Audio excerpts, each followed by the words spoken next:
LGBT Telma, des actualités uniques, dynamiques et renversantes dans le journal TV. Batimax, le partenaire des bons plans. Batimax, la qualité au meilleur prix. Vous présente Nivava.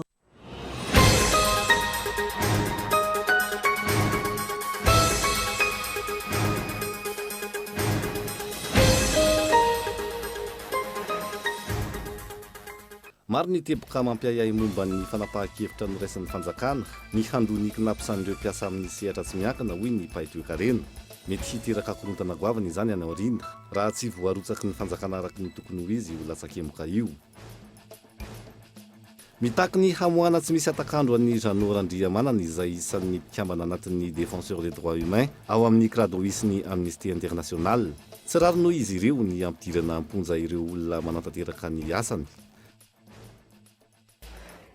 Takina ny fananana fahaleovantena sy fisarahana amin'ireo mpandraraha ny mpanangom-bokatra hoy ireo tantsaha mifondrina amin'ny sehatry ny famokarana lavanilina.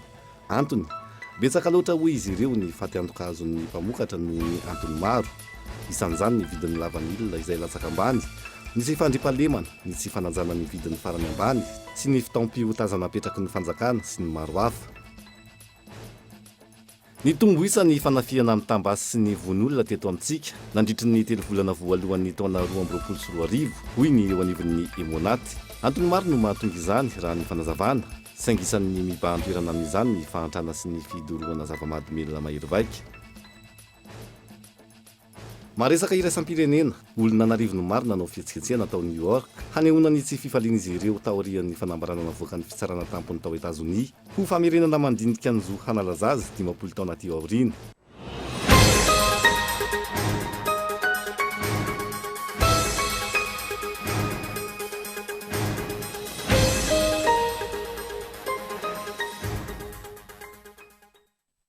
Migadony indray ny amin'ny valora alina tolotra ny araba omba ampiraritso izay atenaiko ahenika ny isambaravana sy ny satokatrano amin'ity ala ity tonga soa atao anaty fotoana ny fampalalam-baovao amin'ny fiteny malagasy ary asaiko ihany koa ianao hanaraka izany hatramin'ny farany.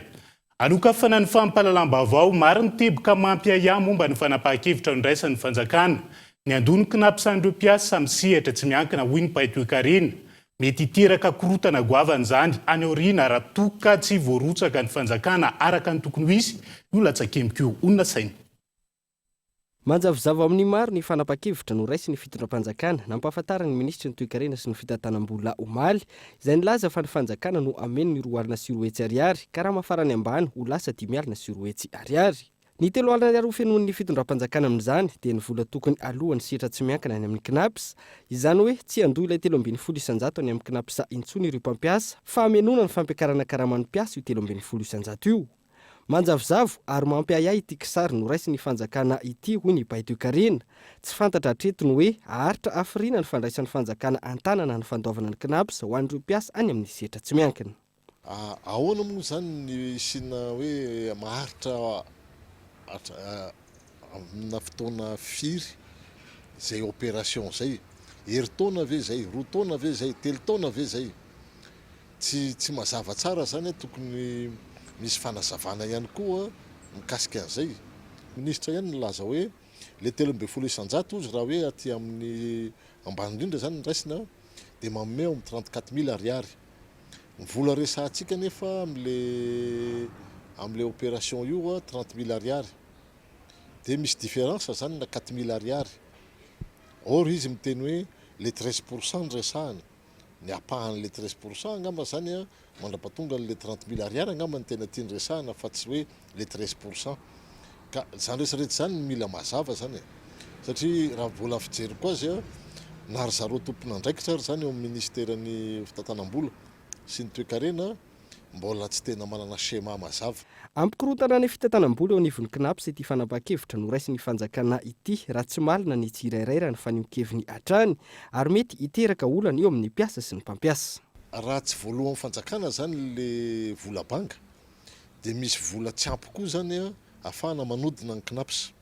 Zany rehetrarehetra zany ilaina hoe ho mailo tsara ny ataontsika hoe mpikambana ao KNAPS sy ny vahoaka rehetra. Normalement tokony isam-bolana zany io raha ny tena marina tokony isam-bolana tokony hazava tsara le mekanisme mba tsy isiany korotana rapitso na ho an'ny compte volan'ny knapsa zany ny équilibre ny compteny volan'ny knapsa na aty amin'ny mpampiasa sy ny mpiasa dia amin'izao fotoana izao indray a misy an'io opération io hoe le charge patronal zany a no heveriny anaovana an'le opération amin'le fanorotana karama amin'izao fotoana izao hita amin'ny sehatra tsy miakina ny fanjakana zany ohatra mieritreritra hoe midisposé amin'ny knapsa araka izay itiavany azy fa tsy ohatran'izay ny tokony fandehany fa ny mpiasa sy ny mpampiasa koa ny tokony tena sarotiny ao anatin'io fa mpiasa sy mpampiasa koa ohatra manaiky fotsiny adalan'ny fanjakana. Hatreto tsy fantatra ny momba ireo kategoria hafa izay voakasika ihany koa amin'ny fisondrotan-karama. Mijano any amin'ny mpampiasa ve ny fanefana ny latsa-kemboky ny mpiasa any amin'ny KNAPS sa ho raisy ny fanjakana ihany koa. Fahafana mifeny mety ho fiakarany vidim-piainana eto Madagasikara ny fandoavan'ny fanjakana ny KNAPS ho an'ny mpiasa amin'ny sehatra tsy miankina ho ny fanehoan-kevitra mipahay toe-karena hafa. Na izany azy tokony ho malina ny fanjakana amin'ny fanatanterahana izay fampanantenana izay hisorohana ny mety ho fipohana ara-tsosialy eto amin'ny firenena. Onona saina trany. Taratry ny fiara-miasa sy partenariat public privé ny fanapa-kevitra no raisiny fanjakana andray ny fandoavana ny vola tokony alohan'ny sitra tsy miankina any amin'ny KNAPS ho ny mpampianatra pikariko eo anivon'ny Université Antananarivo no sady pahay toe-karena. Tsy hisy fiantraikany mivantana amin'ny mpiasa tsirairay izay voalaza fa ampiarana ny karama farany ambany ho 5 sy 3 hetsy ariary ny fanapa-kevitra iny noho izany avy hatrany hivantana any amin'ny KNAPS. Le fanampian'ny fanjakana tsy inona tsy miditra any aminao fa tonga dia avy hatrany zany dia ary amin'ny KNAPS. Zany hoe dikan'izay zany ohatrany hoe nalain'ny fanjakana tamin'ny tanany ankavia ny vola amin'ny fanjakana dia nampidiriny amin'ny tanany ankavanana ao amin'ny kesin'ny fanjakana ihany satria ny KNAPS ange an'ny fanjakana ihany fa saingy zany tsy dépensena dans l'immédiat le 13% iny fa any aoriana zany raha tsy izay zany dia izay koa zany mba hoe hialana amin'ilay mety isian'ny inflation satria izay mantsy ny tena atahorana foana hoe vao miakatra ny karama mampiasa fanjakana dia misondrotra mihoatra n'in'le taux-an'le fiakaran'le karama iny koa le taux d'inflation dia tonga zany dia lasa ohatrany hoe tsy nisy dikany intsony le fisondrotan'le karama fa eto zany dia ohatrany hoe voatahiry le apahany amin'ilay fisondrotan'ny karama ary sitrahan'ireo le mpiasa eo ao aoriana fa tsy hanaovany consommation directe zany mivantana zany dia ohatrany hoe voaterina anao eparina ihany zany ireo le mpiasa voakasiky ny fisondrotan-karama reo. Raha ny fomba fijery ity pahay toe-karena ity hatrany niompana kokoa tany amin'ny fisorohana ny mety ho fiakaran'ny vidim-piainana ny fanjakana na niroso tamin'ny fampiakarana karama aza noho ny fiakaran'ny vidin-dreo entana ilaina amin'ny fiainana andavanandro. Fampanantenan'ny fanjakana ny antony latsa-kemboky ny mpiasa izany hoe andray ny toeran'ny mpampiasa ka tokony anatanteraka ny tsakany sy andavany mba tsy hifiterany aoriana. Eto zany eny ny syndicat mpiasa rehetra dia efa afaka manara-maso hoe tena narotsaka ny fanjakana tao tokoa ve izy rehetra sa ve ny ampahany ihany sa ve tsy nandrotsaka tokoa izy. Raha sanatria moa tsy nandrotsaka ny fanjakana dia anjaran'ny syndicat ny mitaky an'izay hoe arak'ilay mifanarahantsika dia tokony ho arotsaka reo le izy.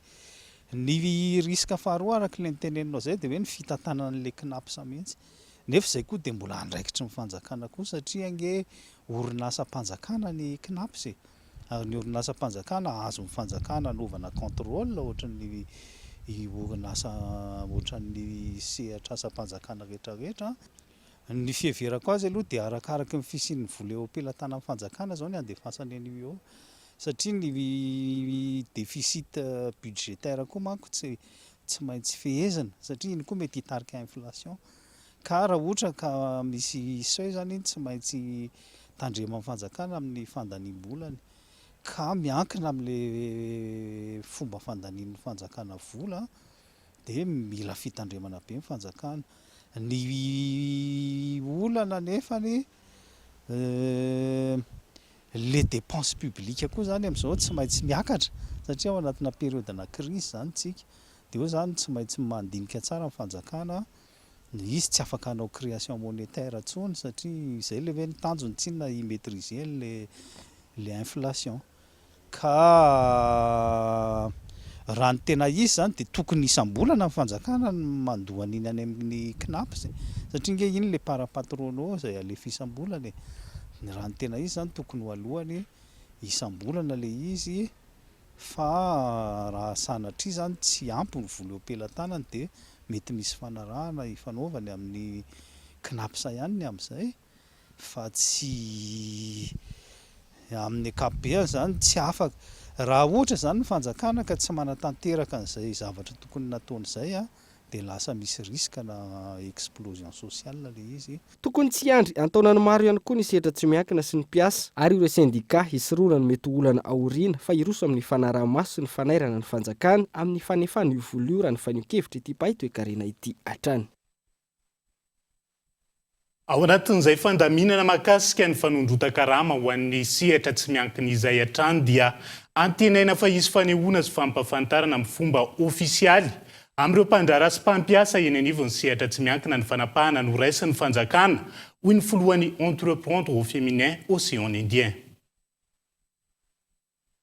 Miandry ny fiaonana amin'ny fitondram-panjakana ny eo anivon'ny sehatra tsy miankina taorian'ny faneo-kevitry ny ministry ny toe-karena sy ny fitantanam-bola omaly momba ilay fandraisany fanjakana an-tanana ny fandoavany latsakemiko ny knaps ho an'ireo mpiasa. Maro ny fanontaniana an-tsaina taorian'iny hoy ny faneo-kevitry ny mpandraharaha filohan'ny entreprendre au féminin Océan Indien.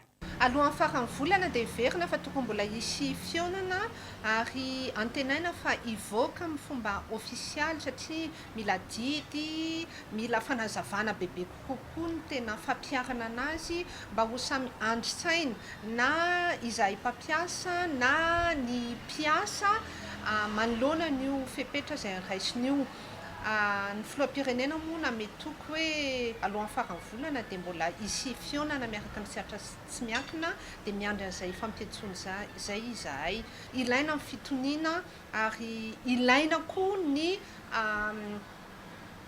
transparence ao anatin'ilay gouvernance zany mba samy andry-saina no rotota. Aory ny fampahafantarana amin'ny fomba ofisialy io hoentitra ny fanaraha-maso hoy izy ireo mba tsy hifototra any amin'ny mpampiasa indray ny olana aoriana hoy ny filohany EFOI. Fa tena anjaranay mpampiasa, anjaranay secteur privé no manara-maso mba tsy isian'ny olana any aoriana. Zay koa ny antom-pisian'ny groupement izay mifandraharaha amin'ny fitondram-panjakana mijery an'ireny lafiny ara-teknika ireny mba tsy isian'ny aya eo anivon'ny mpiasa aloha raha sao dia hoe tsy ho voalony cotisation eny amin'ny knaps amin'ny fotoana anankiray ary ho anay mpampiasa koa mba tsy fototra ty aminay io raha sanatry ny vava ka tsy raha misy tsy fandoavany fanjakana an'izay eo anivon'ny knaps na mety hoe ny latsakemboka hafa. Andrasana araka izany ny fiaonany indray eo amin'ny fitondram-panjakana sy ny sehatra tsy miankina amin'ity volana ity raha tsy misy ny fiovana ahafahana manala ny ayainy maro amin'ity raharaha ity. Avalitsika eo ny mahakasika an'izay fa mitaky ny amoahana tsy misy atakandro an'i Jean Randriamanana izay isan'ny mpikambana anatin'ny défenseur des droits humains ho amin'ny CRADOI sy ny Amnesty International. Tsy rary noho izy ireo ny ampidina amponjy ireo olona manatanteraka ny asany Gaëtan Andriatsilavo. Namoaka fanamarana ny CRADOI Madagasikara sy ny Amnesty International ary mangataka tsy misy atakandro ny amoahana ny Randriamanana Jeannot izay isan'ny mpikambana ao anatin'ny vovonan'ny CRADOI Madagasikara amin'ny mahampanara-maso sy mpiaro ny zon'olombelona azy. Nilazany tsy fahatanterahana sy ny tsy fanjarian'ny zon'olombelona ataony sivarika izy mahakasika ny fampianarana. Nanaitra ny fitondram-panjakana ihany koa izy manoloana ny fitinjarana fanampiana taoriany ny fandalovany rivo-doza Batsiray. Ny zava-nisy nenjehiny Sefsisco sy ny solombavam-bahoaka izy ary nolazaina fa ho ny sandoka ho mpanao gazety. Tompona ndraiky ny serasera ao anatin'io observatoire io anefa Randriamanana Jeannot ary manana zo anangom-baovao anao fanadihadiana mahakasika ny zava-misy amin'ny mahampiaro ny zon'olombelona azy.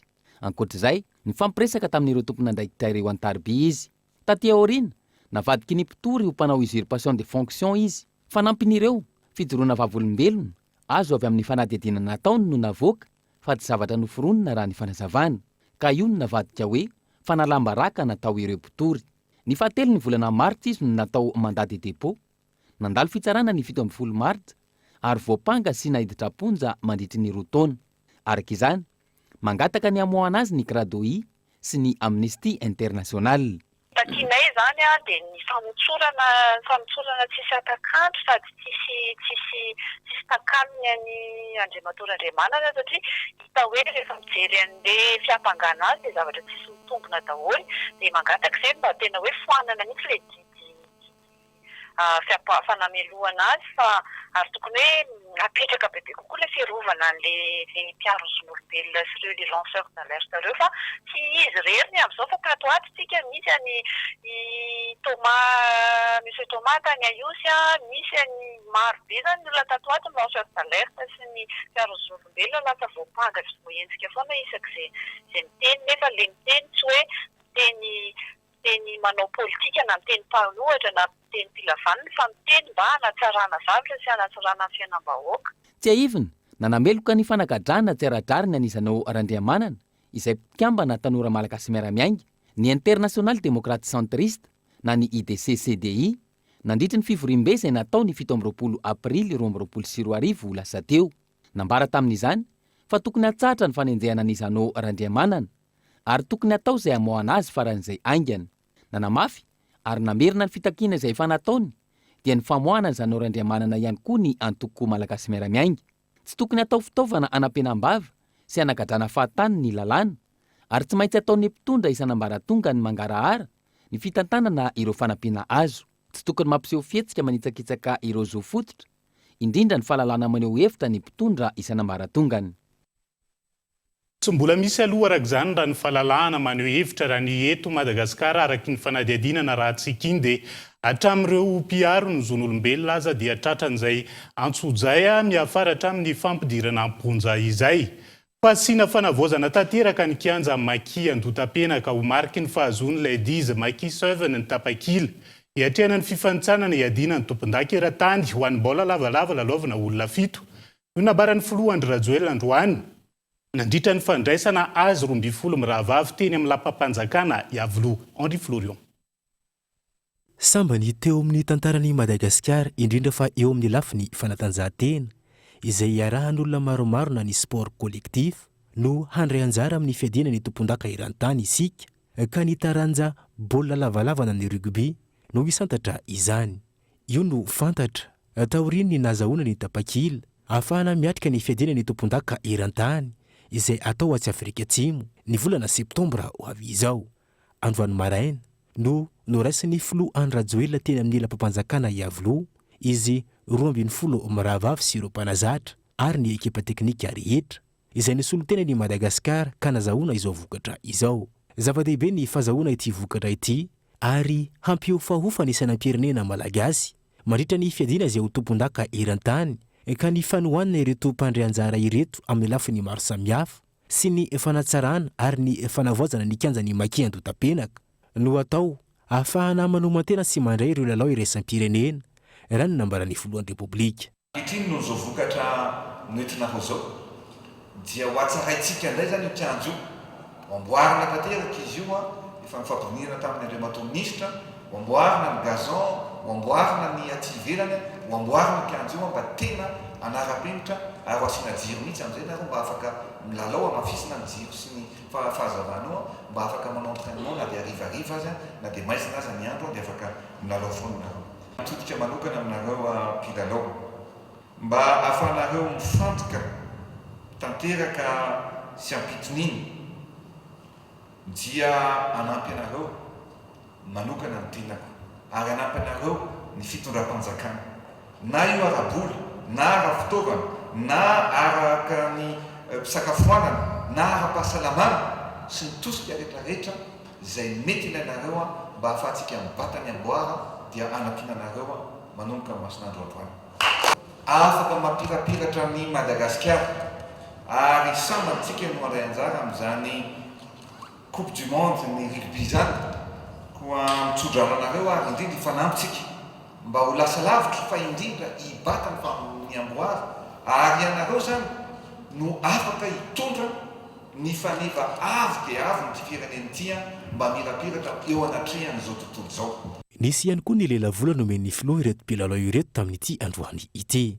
Zava-dehibe ny fanomanana sady ny fifanitsanana ho ny mpanazatra ahafahana mahazo vokatra tsara tahaka izao. Fanomanana coupe du monde ngamba somary nanomana ny Afrique zany somary tamin'ny ankapobeny fa raha nomana ny coupe du monde zany tsika somary lalindalina kokoa zany fomba fiteny hoe amin'ny teknika hoe somary hiditra any amin'ny analitika kokoa zany tsika mba tsy hiditra loatra zany atao hoe équipe pirenena ngamba ny tsy hoe ireo 12 vavy ireo malagasy azo atsoina équipe pirenena daholo fa io zany raha araka ny fijeriko azy izy 12 vavy no navita aloha tany fa angambany mbola hojerena ndray hoe mbola hojerena fa raha ohatra mbola misy mahavita bebe kokoa ny hoe zareo ireo dia mety mbola hisolo angambany raha ohatra satria miankina amin'ny performance ilaiky izy sy ny fiakarana anatin'ny entraînement zany no mitondra amin'izany satria voninahim-pirenena reo.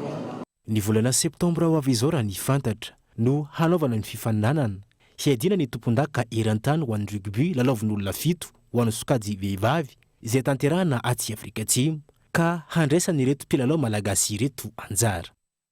Izay zany ny atleta isa-tsokajiny izay ny lojika miandry vokatra dia mahazo valisoa saingy misy kosa nefa mila jerena mialoha ny vokatra toy ny piste en tartan ho an'ireo atletisme malagasy miomana ny lalao nosy aty amin'ny ranomasimbe indiana natao eto Madagasikara ny taona 2024.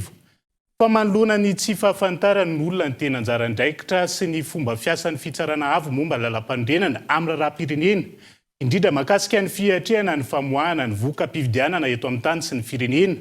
Anatanteraka avaravarana misokatra entina ampahafantarana makasika izay izy ireo izay atao eny alarobia mandritra ny tapakandro ny maraina ny zoma ho avy izao fanamparazavana makasika izay.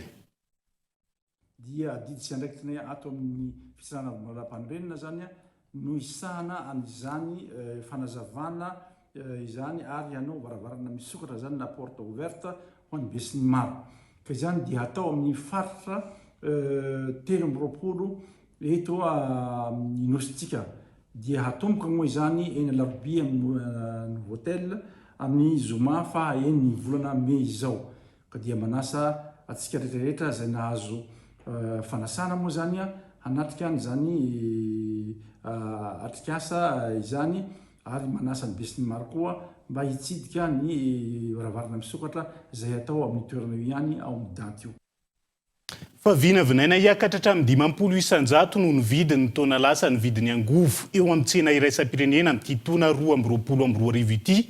Araka ny taritry ny commodity markets outlook sy ny banky iraisam-pirenena farany teo. Io ny vokatry ny adiny Ukraine sy Rosia tsy ireo ihany.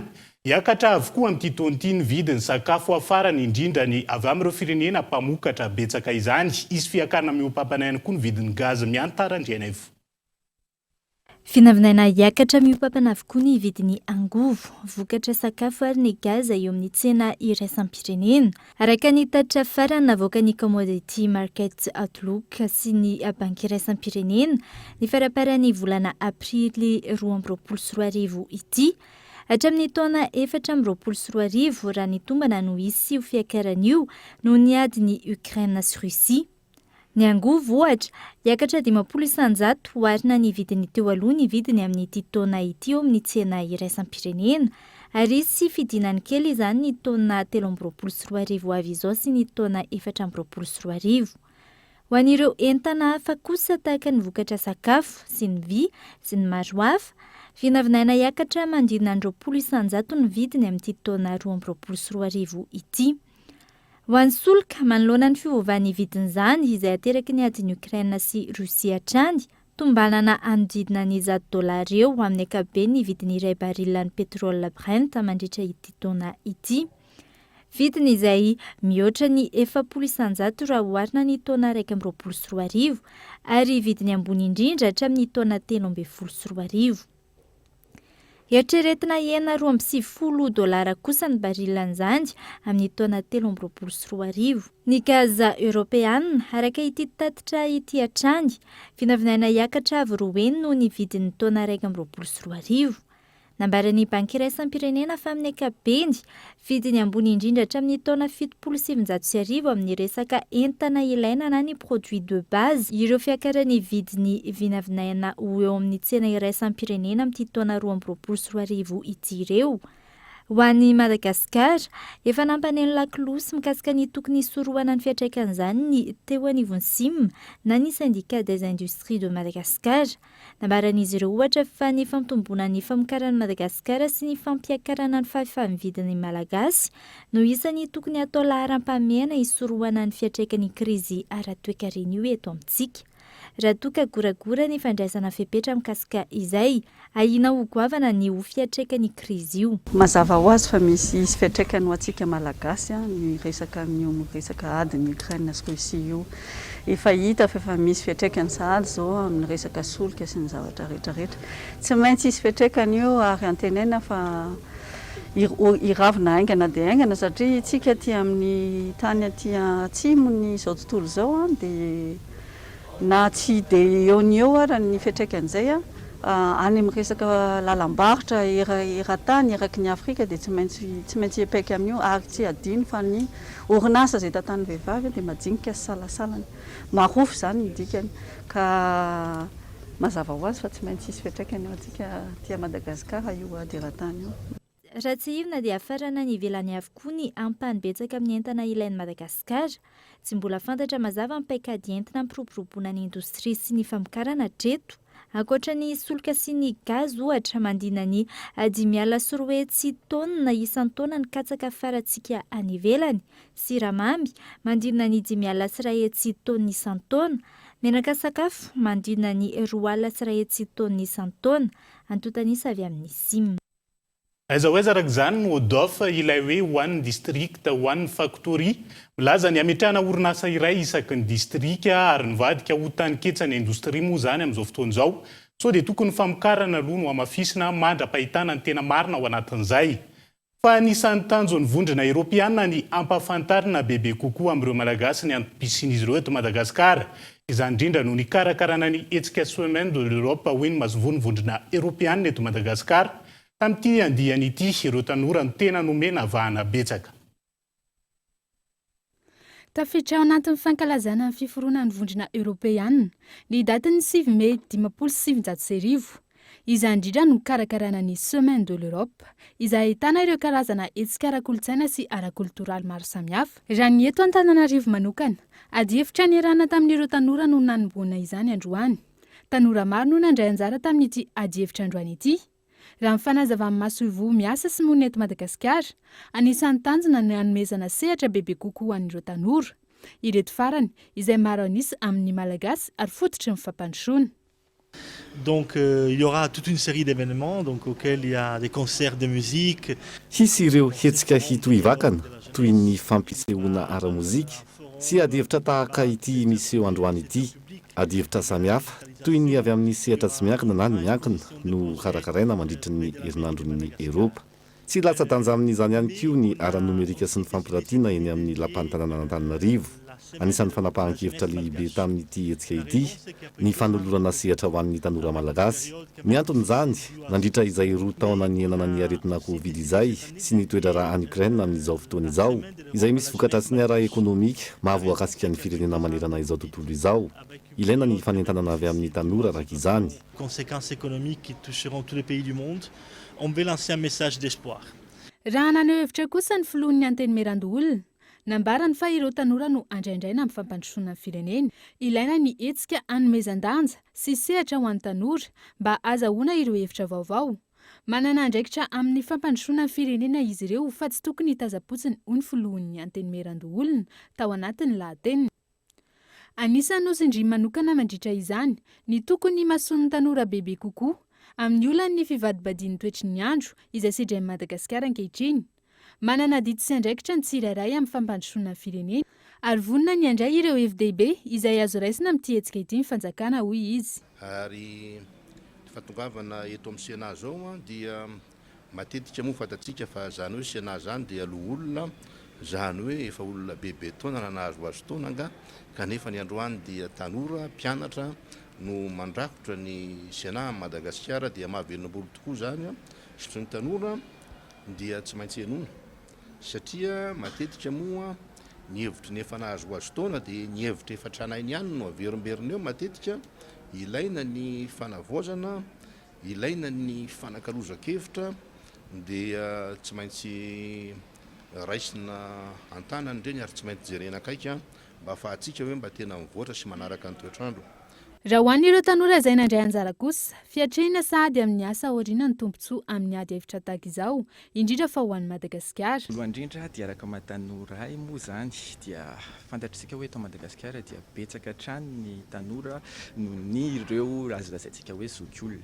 Ny tombony amin'ilay karazana hetsika ohatran'izao moa zany dia araka hoe mpianatry ny IEP Madagasikara anay na koa hoe mpianatra siansa politika anay dia fotoana ahafahanay mampiatra ny zavatra ny anaranay rehetra zany tany am-pianarana na amin'ny resaka hoe relation internationale zany mialatsiny amin'ilay teny vahiny na koa hoe resaka fandraisam-pitenenana fotsiny dia zavatra afaka ampiarina sy zavatra ny anaranay tany misehatra nisy anay ary zany tompoko. Nosafidiana manokana ny tetsy amin'ny anteny Merandoholona mba hanantanterahana ity hetsika Semaine de l'Europe ity noho izy manantantara misehatra politika maneran-tany. Mpianatry ny université miankina sy tsy miankina amin'ny fanjakana miisa 9 ihany koa no nandray anjara mavitrika tamin'izany. Afaka ny manofinofy tsara mihitsy indrindra ny asany velany ireo tanora araka izany satria ny olon-drehetra eny amin'ny lapan'ny tanàna Analakely no manandratra nofinofy n'izao tontolo izao izy ireo tamin'ity androany ity dia tonga dia niakadapa mihitsy ka hitondrana ny teny Firaritsoa azy ireo ho lasa lavitra ao anatin'izay. Fa nahazo aina raha oharina amin'ny euro ny sandany ariary tato anatin'ny volana maro. Anton'izany ny fidina ny lanjan'ny euro raha noharina amin'ny dolara noho ny adiny Rosia sy Ukraine raha toka 5,740 ariary ohatra ny ray euro ny fiandohan'ny volana janoary 2022 lasa manodidina ny 204 ariary ny ray euro ny faran'ny volana aprily teo miantara ndrenefa. Tamin'ny fiandohan'ny volana janoary 2023, 5,740 ariary ny euro. Nahazo aina hatrany ny ariary raha nampitaina tamin'ny euro nanomboka teo indrindra nanomboka ny volana martsa 2023. Izany hoe ny 12 ny volana martsa 2023 ohatra, lasa 4,740 ariary teo ny euro. Ny 17 aprily 2023 ihany koa, lasa 207 ariary teo eo ny euro. Elanelana mandina ny 200 ariary raha nampitaina tamin'ny fiandohan'ny taona ity. Ny fidinan'ny sandany euro raha nampitaina amin'ny dolara no antony ho fiovan'io amin'ny ankabeny araka ny fanazavan'ny paitoekarena. Very valeur zany ny euro par rapport amin'ny dollar dia ny antsika zany manaraka fotsiny hitanao izy zay hoe système monétaire international zay dia zay ny talony an'ilay izy. Tsy hoe nahazo aina ny dollar fa le euro no nentsina azo aina satria efa manomboka misy récession ny Europa zany ohatrany hoe misy activité mijanona be dia be amin'ilay guerre io dia lasa ohatrany hoe any États-Unis daholo indray zany tena centre d'affaires amin'izao raha hoe atao résumé zany le izy any daholo lasa centre d'affaires dia ahoana moa zany dia ohatrany hoe lasa zareo indray zany ny leader lasa États-Unis mifixe an'ilay parité ana monnaie. Fanohitra amin'izay ankilan'ny lanjan'ny ariary raha oharina amin'ny dolara. Hatramin'ny volana janoary 2023, ny andanja hatrany ny ariary raha nampitaina tamin'ny dolara. Izany hoe raha toka 5,730 ariary ny 1 dolara ny 4 janoary 2023, lasa manakaiky ny 4,000 ariary ny 1 dolara ankehitriny. Na mahazo na tsy mahazo aina moa zany ny ariary to tsy hita mivantana ny tena fiatraikan'izay amin'ny fahefamividy sy ny ady vilany ny isan'ny tokantrano. Ao anatin'izay dia tsy mbola ampy ny ezaka amin'ny famahana ny olana sosialim-bahoaka hoy ny solombavam-bahoaka ny Bealanana.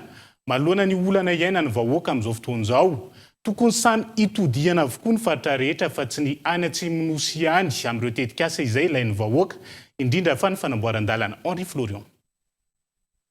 Hifantoka amin'ny tatitra ny fiainam-bahoaka sy ny olana misy eny anivon'ny distrika sy ny faritra maro eraky Madagasikara. Ny fanehoan-kevitra ireo solombavam-bahoaka tonga miatrika ny fitompo-ivoriana ara-potoana voalohany eny anivon'ny anteny miram-pirenena izao. Tsy ampy ny ezaka napetraky ny ministeran'ny varotra sy ny indostria amin'ny fampiarina ilay prix de référence makasika ny vidin'entana ka mampitarena ny vahoaka eny fotona raha ny nambaran'ny solombavam-bahoaka iray.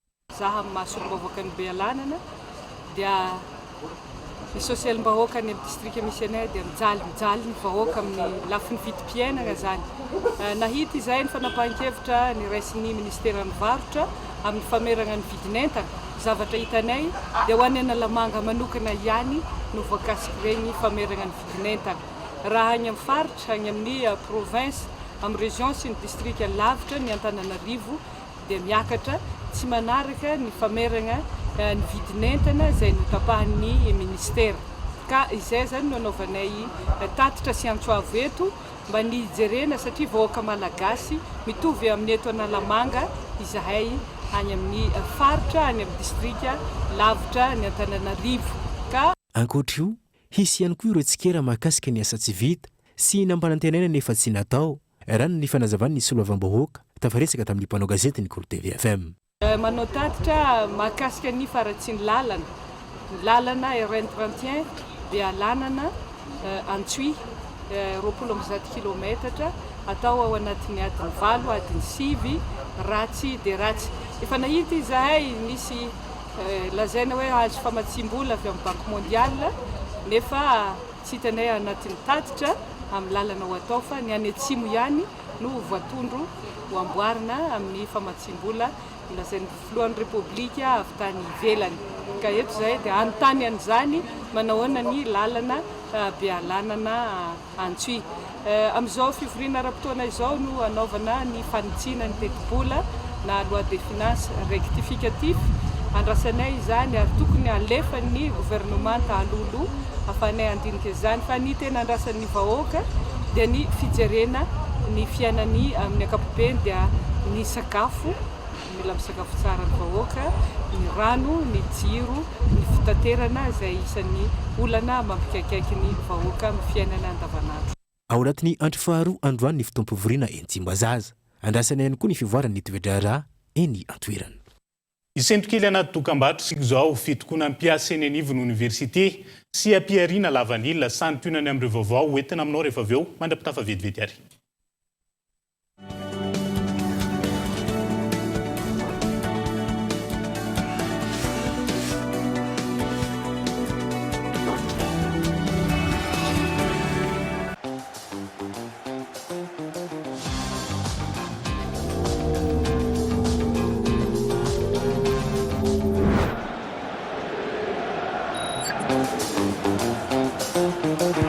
Nouveau, découvrez l'univers du très haut débit avec la fibre Family Betelma. La fibre à prix léger, chez vous, à seulement 149 000 arrières par mois, jusqu'à 300 gigas de data inclus. Études, travail, divertissement en toute sérénité. Testez votre éligibilité en Telma Shop et abonnez-vous.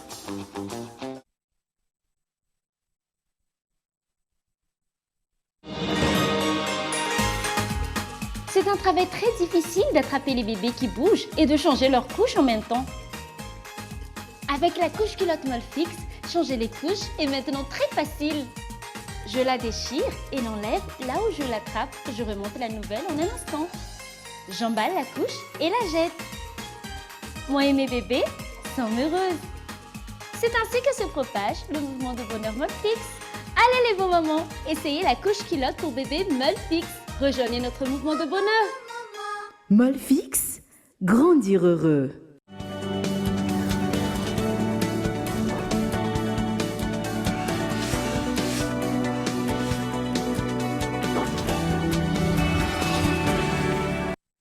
Miditra amin'ny tapany faharoa amin'ny fampahalalam-baovao sika ankehitriny mamerina ny araba tombo-kilasy tongovavy asaiko ihany koa ianao anaraka izany hatramin'ny farany. Takina ny fananana fahaleovan-tena sy ny fisarahana amin'ireo mpandraharaha ny mpanangom-bokatra hoy ireo tantsaha mivondrona amin'ny sehatry ny famokarana lavanilina. Antony betsaka loatra hoy izy ireo ny fatiantoka azo amin'ny mpamokatra noho ny antony maro. Isan'izany ny vidin'ny lavanilina izay latsaka ambany sy ny tsy fandriam-pahalemana. Ny tsy fanajana ny vidin'ny farany ambany sy ny fotoam-piotazana apetraky ny fanjakana sy ny maro hafa eto Andriatsilavo.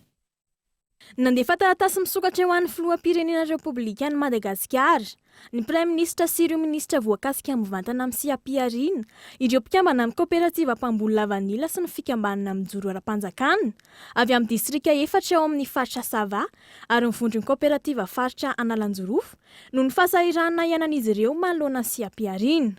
Ankoatra ny tsy fananana anjara toerana sy sehatra ifampidiniana manoloana ireo rafitra isan-karazany, izay najoro isahana ny lavanila. Takina ny anana sata manokana sy fahaleovan-tena hoy ireo mpamboly.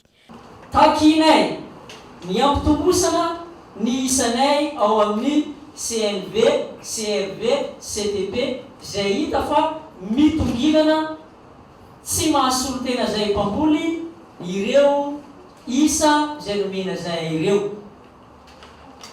Takinay ihany koa ny anomezana izahay tantsaha mpambokotra lavanily saka mitokana tsy afangaro amin'ny mpandraharaha zay tsy mitovitovy-tsoa katsahina aminay.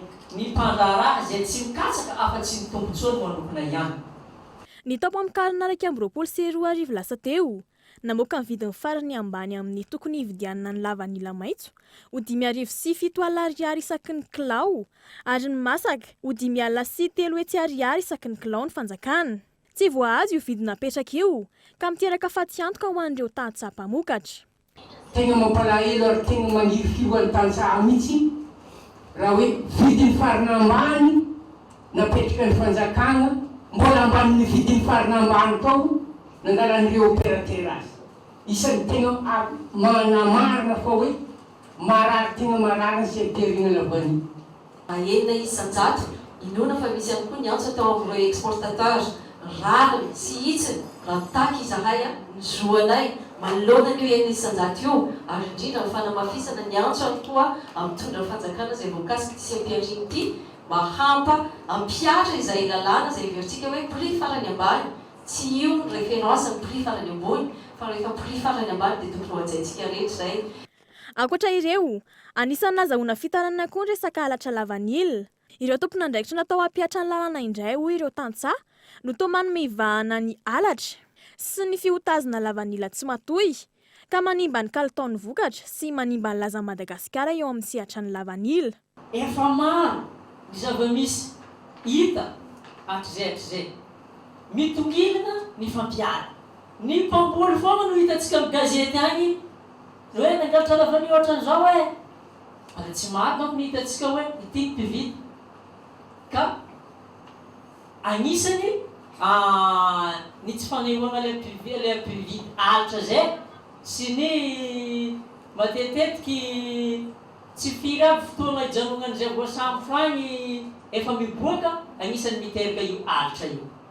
Zio hita jusque pentanany magnano kolokolo am'izao miaraka mpitady filaminana magnano kolokolo am'izao rehefa misy lavanilona araiky everiny fahajenjany mpitady filaminana asiana mpitady filaminana raiky eo devany tomabily dia lasa ho azy zay le lavanila mahita zay zay mpitapamboly fanoro tsy fananana efahefana feno hanoro sy hanambotra zay ko tsy afaka hanambotra fa tokotro mamegna fahefana mavita manoro ato misy olo magnano tsokombakomba sy magnano kolokolo.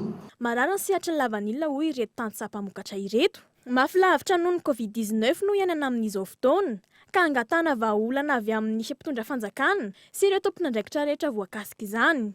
Antony anaovan'izy ireo taratasy misokatra amin'ireo voakasika izany.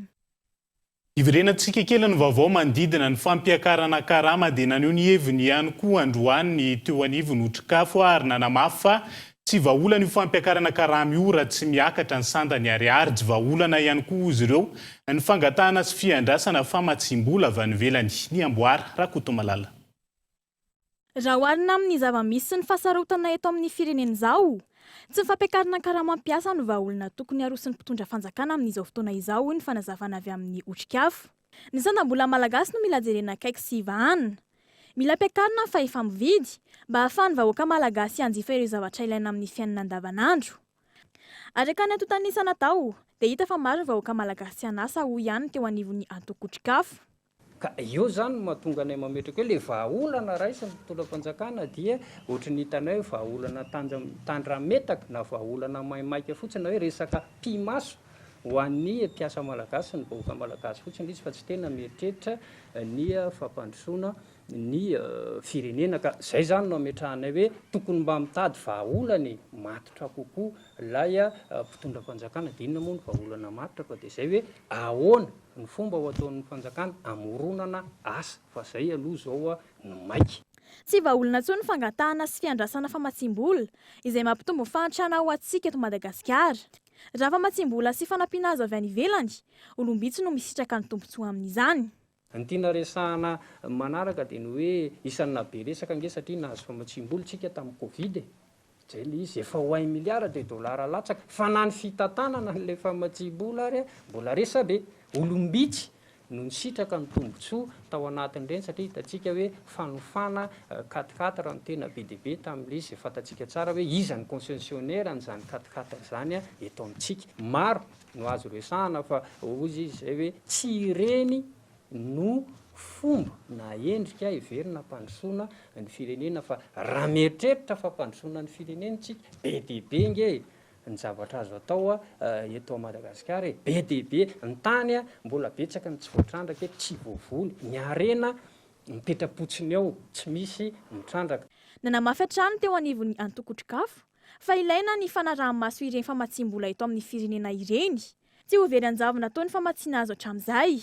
Mampiletika ny firenena hoy izy ireo ny fibabena trosa eto amintsika. Tafiditra ho isan'ireo firenena mivondrona anatin'ny inisiativa FITI ankehitriny Madagasikara raha ny fanapahan-kevitra noraisin'ny fitondram-panjakana. Tanjona ny fanarenana ny sehatry ny jono indrindra manoloana ny ady atao amin'ny jono tsy ara-dalàna. Eo ihany koa ny fanadiovana ny sehatry ny toe-karena manga manoloana ny kolikoly sy ny fitrandrahana antsokosoko. Abraham Randriamanana.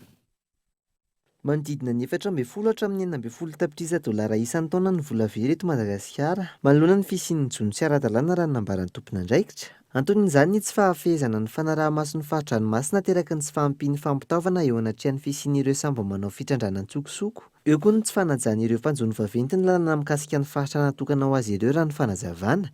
Ahitana an'izany ny amin'ilay jono madinika amin'ny alalan'ireo fampiasana n'ireo fitaovana izay tsy nahazoan-dalana ohatra. Eo amin'ilay commercialisation izay ato anatiny ohatra amin'izany ohatra ny tsy fananana patente ny varotra, ny tsy fananana n'ireo permis de collecte sy ny sisa sy ny sisa. Ao ihany koa ilay jono ataontsika hoe industrial izay misy amin'ireny no tsy manana lisansy akory fa dia mangalatra aty amintsika. Misy amin'ireny ihany koa no manana lisansy fa manao an'ilay antsoina hoe transbordement en pleine mer. Na mety misy ihany koa ny manao an'izay ataontsika hoe mety activité illégale en relation avec la pêche, ohatra amin'izany ohatra ny resaka trafic-na drogue, ohatra amin'izany ohatra ny trafic de personnes. Arak'izany, fepetra noraisin'ny fitondram-panjakana ho fanadiovana ny sehatra ny jono sy ny toe-karena manga ankehitriny ny firosoana anatin'ny inisiativy FITI na ny Fisherie Transparency Initiative. Vina ny ady atao amin'ny kolikoly eo amin'ny sehatra ny jono sy ny fampanaran-dalàna eo amin'ny sehatra iraisam-pirenena. Ny zavatra azo andrasana aloha zany ary zavatra azo tena azo tsapahitanana dia ilay fahavononan'ny Madagasikara aloha voalohany indrindra hanadio an'ilay sehatry ny jono sy ny toe-karena manga. Ny faharoa manaraka an'izay dia ny fahazahoantsika ihany koa ny fitokisan'ireo mpiara-momby antoka amintsika rehetrarehetra dia azadiny fa mampitombo ihany koa ny ataontsika hoe point ny Madagasikara amin'ny classement amin'ilay resaka transparence rehetrarehetra zany indice de perception amin'ilay corruption ohatra ny fidirantsika amin'ny sehatra sahala amin'izao ary anatsara ny tontolo ny investissement amin'ny ankapobeny eto Madagasikara. Notanterahina omaly ny atrikasa fakakevitra sy ny fidiran'ny Madagasikara amin'ny fomba ofisialy anatin'ny inisiativy FITI. Nandray anjara tamin'izany tamin'ny alalan'ny fanohanana ara-teknika sy ara-bola ny maso-hivony Etazonia eto Madagasikara. Hoeny akatso vetivety ao anatin'ity fanadiadiana manaraka ity. Nanapa-kevitra ny hidina an-dalambe ivelan'ny faritry ny université anehoana ny fahatezerany androany ireo mpiasa tsy mbola nandray ny karamany. Taorian'ny fivoriana izay natao omaly tsy niandry ilay fe-potoana nomeny intsony ireo mpiasa izay nandoro kodiarana avy hatrany fitinokolona. Androany maraina, nanao sakan-dalana sy fandoroana kodiarana mba anehoana ny atezerany ireto mpiasa ny université ireto. Tsy nisy valy ny fangatana raha fanazavana. Efa niezaka ny nanaraka ny rindran-damina rehetra ireto mpiasa ireto amin'ny fangatana saingy tsy nisy valy izany. Zary mahazatra ny fitakiana ny karama isam-bolana ireto farany ka tsy tana intsony ny atezerana teo anivon'ireo mpiasa. Mangataka daty raikitra mba anomezana ny karama ireto mpiasa ireto izay efa tofoka tanteraka amin'ny fandrirarirana ataon'ny ministera. Mba omeo anay tompoko le daty fixa mba hafanay milamin-tsaina mamita ny asanay mba tsy hitaintaina tsony tsisy fitakiana tsisy grevy sala amin'izao intsony satria le grevy zao hita hoe tsy fampandrosony kanefa ny tsy fanomezana karama anay dia ohatra midika hoe migreve ihany aloha nareo ohatra midika an'izay le tsy fanomezana karama le ara-potoana zany ka io zany tena izingizinay mihitsy hoe le daty fixa isaky ny faharoapolo ny volana farafatara mba afatra mifadimy amin'ny roapolo ny volana mbola tsy mampanina mpiateny manerana Madagasikara zay. Ny fanazava tamin'ireo mpitandro ny filaminana ireto mpiasan'ny oniversite ireto ny korotana ny fifamoivozana teny an-toerana noho izay sakan-dalana izay nandritry ny ora vitsivitsy. Mahafantatritsika na dia eran'izao tontolo izao ary mety efa mahafantatra hoe higrevy isam-bolana foana ve ilay université, hitako foana ve ilay université amin'ilay karama satria ilay karama haina. Tsorina aloha fa ny université amin'ny frantsisy azy dia maleo tena. Zay ny antony mahatonga ny CSS manao anty université morty mba aleo tena. Aza ampijalina ilay PAT any université Antananarivo fa mamelombady amanjanaka ireo, manofatrano ireo, mijaly ireo. Ny laza ireto farany fa ho mafy kokoa ny hetsika raha toa ka tsy misy mivaly ny fangatahana izay efa naharitra volana maro zay. Ao anatin'izay vaovao makasika ny fampianarana ambony izay hatrany dia niravina ny disadisa makasika ny fifandonana teo amin'ireo mpianatra avy amin'ny faritra Orombe sy manandrina teo amin'ny université Nandriahindrato Fianaratsoa. Nisy ny fifampifanantonana sy ny fifampiresahana teo anivon'ny Rotonta ary nandraisana ny fanapahan-kevitra. Ankoatr'izay nandiso ny filazana izay niparitaka teny anivon'ny Tambazotra Tserasera fa nisy namony ainy ireo mpianatra izay naratra noho ny fifandonana ihany koa ireo nanatry maso sy ireo mpianatra voakasika. Fa notanterahana androany no fanompoam-pivavahana ho an'ny mpino ho fiarabana ny fahatongavany ACV ka ny Anglikana. Sa grâce Monseigneur James Ong fotoana izay nampitany afatra ho an'ireo mpino ny anantonana bebe kokoa ny vahoaka hitondrana fanampiana ho an'ny mpiarabelona manoloana ny fahasahiranana misy ankehitriny. Itoy amin'ny fitetezam-paritra ny dian'ny délégation hijery izay fomba hiarahana miasa amin'ny fanjakana ho fampiroboroboana ny firenena. Fa nitombisa ny fanafiana amin'ny tambasy sy ny vono olona teto amintsika nandritra ny 3 volana voalohany taona 2024. Hoy teo anivon'ny Emonata, antony maro no mahatonga izany. Na ny fanazavana saingy isan'ny mba antoerana, ny fahantrana sy ny fidorohana zava-mahadomela Gaëtan Andriatsilavo. Fivoriana efa fanao anaovana tombana ny 3 volana voalohany no antony nataon'ny Emonata androany. Fotoana nijerena ny antontanisa tao anatin'ny 3 volana voalohany sy ireo ambana rehetra mety hitranga amin'ny ho avy, indrindra ny fetin'ny Pentecoste sy ny 14 Jona. Raha ny fanazavana, ny ena fanafiana Andalambe, ny tombo fanafiana amin'ny tambasy sy ny von'olona, ny fakana-keriny indrindra eny amin'ny tontolo ambanivohitra. Zavatra voalohany tsara lazaina aloha dia nidina ny fanafiana Andalambe. Tantsaiko fotsiny atao tanisy. Ny faharoa dia mikasika ny fanafiana amin'ny tambasy sy ny von'olona dia mitombo. Dia mitombo ihany koa ny fakana-kerin'ny olona indrindrindrindra eny amin'ny tontolo ambanivohitra. Zay zavatra zay zany no totanisa voangona hatreto manerana ny nosy. Ny antony zany amin'ny ankapobeny dia misy antony maromaro. Amin'izao fotoana izao no fotoana natao hoe maitso ahatra. Ny antony tena fiakaran'ny vokatra raha izay. Eo ihany koa ny fiparitahan'ny zava-mahadomely indrindrindrindra le ataon'ny vazaha hoe drogue dure zay efa mily patrana hatrany faritra ary. Ho an'ny eto Antananarivo renivohitra, nahatratra 724 ireo olona tratra noho ny aripôsy, fanendahana, alapotry, vakitrano sy ny alatra moto. Ny 470 tamin'ireo no natao famitorana ka nahiditra ponjavonjomaika ny 736. Ny 327 nahazo fanafahana vonjomaika. Nanamafy ny ao anivon'ny polisy pirenena fa ny fidoroana zava-mahadomelona no antony nampiakatra io salanisa io. Marina tokoa fa ny firongatry ny zava-mahadomelona dia anisan'ny antony tena ngeza be, anisan'ny antony anankiray mampirongatra ny tsy fandepalemana efa taminareo satria mampalahelo dia metanora dia metanora reo manao fanikan-dalana reo. Zay zany no constat zay nitan'ny tao amin'ny Emonaty ary anaovana ny paikady zay tsy maintsy ho raisiny eo amin'ny Emofara sy eo amin'ny Emoreka. Ho amafisina fitandronan'ny filaminana amin'ireo toerana ahitana olona maro, indrindra amin'izao fotoana fiomanana amin'ny fetin'ny Pentecoste sy ny 14 Jona izao. Ao anatin'izay dia voamaly sika no nanaraka ny vaovao momba ilay ny sandoka Ozandary fa mety ho azo evena ihany koa ve izany no hoe mpitandro ny filaminana indray no mody manao mpifoka zava-mahadomelona ataoko anaty farahangisosina anjonona ny tambazotra anatin'izay. Fa ho tanterahana ny 13 ny 14 ary ny 15 ny volana May ho avy izao ny andiany fatelo amin'ny rally motule raha ny fanambarana navoaka ny teo anivon'ny club FMM Sam nisy 12 ireo épreuve spéciale mandritra izany izay atao amin'ny lalana manodidina ny tanàna Nanjeva eo ihany koa ny amin'ny lalam-pirenena fa 4 etsy Ambodiatrimo. Iverina amin'ity taon'ity ny fifananana rally motule izay tafiditra anatin'ny manche voalohany amin'ny championnat de Madagascar du rally 2024 raha ny fanambarana nataon'ny FMM Sam na ny firaisana malagasy mpanao sport automobile sy moto. Hiditra amin'ny andiany fahatelo araka izany ny fifananana ankehitriny raha tokany ato izany nandritra ny 2 taona vokatry ny fisian'ny valinaretina Covid-19. Mitotaly 20 am'zato fa 90 kilometatra ny halavan'ny lalana mandritra ny rally motule 2022 izay ahitana épreuve spéciale misy 12. Ireo lalana manodidina ny tanàna Nanjeva no diavin'ireo mpifaninana mandritra ny andro voalohany sy faharoa ary ova eny Ambodiatrimo kosa izany amin'ny andro fahatelo sady famaranana. Miezaka hatrany izay manome lalana vaovao.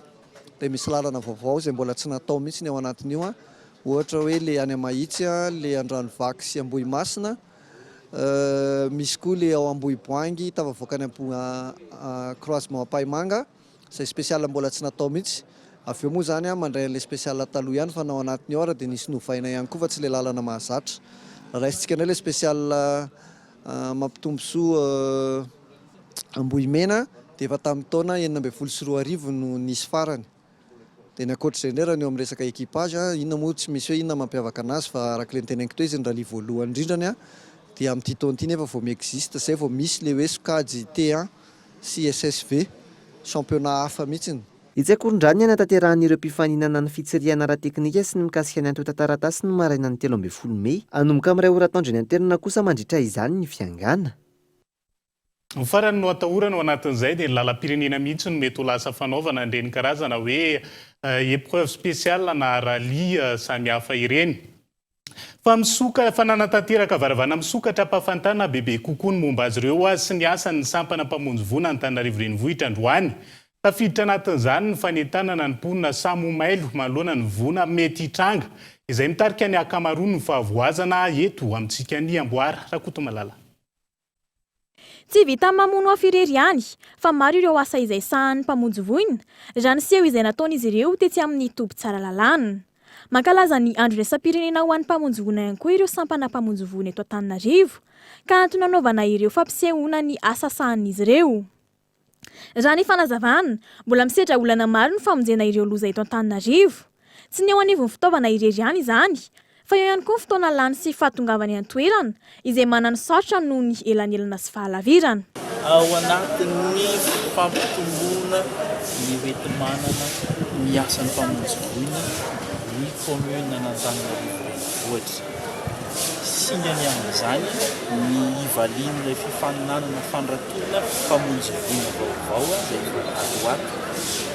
Ny teny hoe manana ny ampony mpamonjy voina dia tsy marina fa manao izay ampy eto izahay ary mitaroka ny ampitomboana izany isan'andro mba ho afaka mamaly ny ambana ary indrindra ho afaka misoka bebe kokoa ireo voina mety tranga amin'ny alalan'ny fiaraha-miasa ary mpamonjy voina sy ireo diatsehatra rehetra na ara-panjakana io na tsy miantona amin'izany.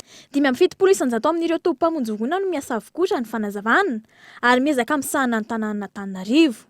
Tanjona ny anakakaizana sy araha-miasa amin'ireo sampana rehetra amonjena ireo tradoza. Manentana hatrany amin'ny fahamalona ireo avy amin'ny sampana mpamonjy voina mba hialana amin'ny loza izay mety hitranga. Raha ny fanazavana vokatry ny tandrevaka ataon'ny tsirairay no mampitombo ny loza ka mila fahamalona.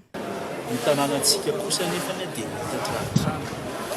Eo no anentana antsika rehetrarehetra fataro ny manodidina fataro ny ambana ary izay asoroana reto tsy aiasa mbao soroana fa raha ny toerana misy anao tranohazo ny firehetan'ny tranohazo dikan'izany mila misoroana mba tsy hisian'ny firehetana satria mety teninay tsy hisian'ny firehetana anie no tena fandraisana fa ny asanay asa-pamonjena izay ho avy izay ianao izay vitanay fa ny miaro ny fananana tsy fireta. Nanatanteraka varavarana misokatra androany tety tsara lalàna ireo mpamonjy vony aty Antananarivo, ampahafantarina bebe kokoa ny asan'izy ireo.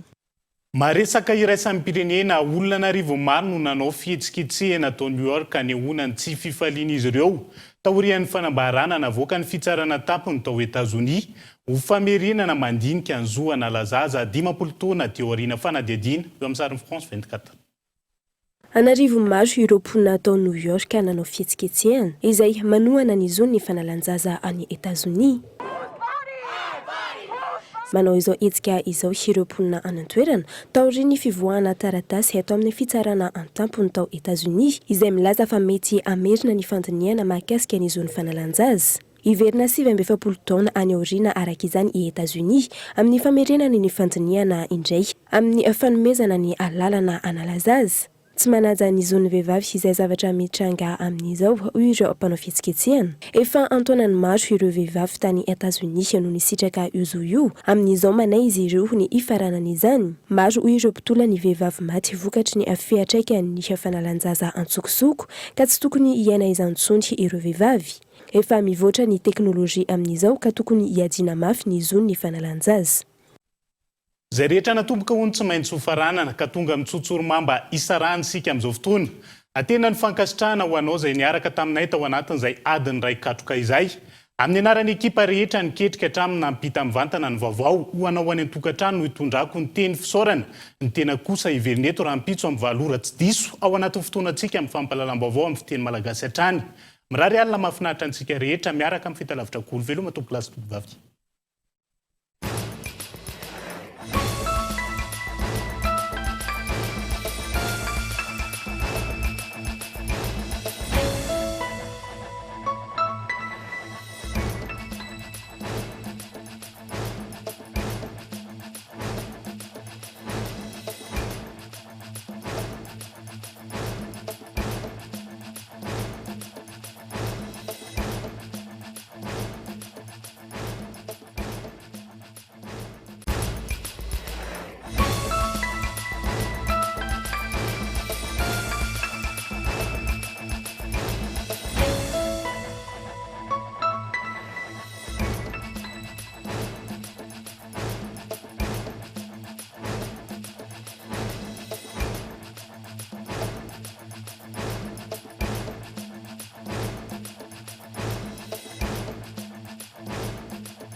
Batimax, le partenaire des bons plans. Batimax, la qualité au meilleur prix. Vous a présenté Nivavo. 5G Bethelma, des actualités uniques, dynamiques et renversantes dans le journal TV.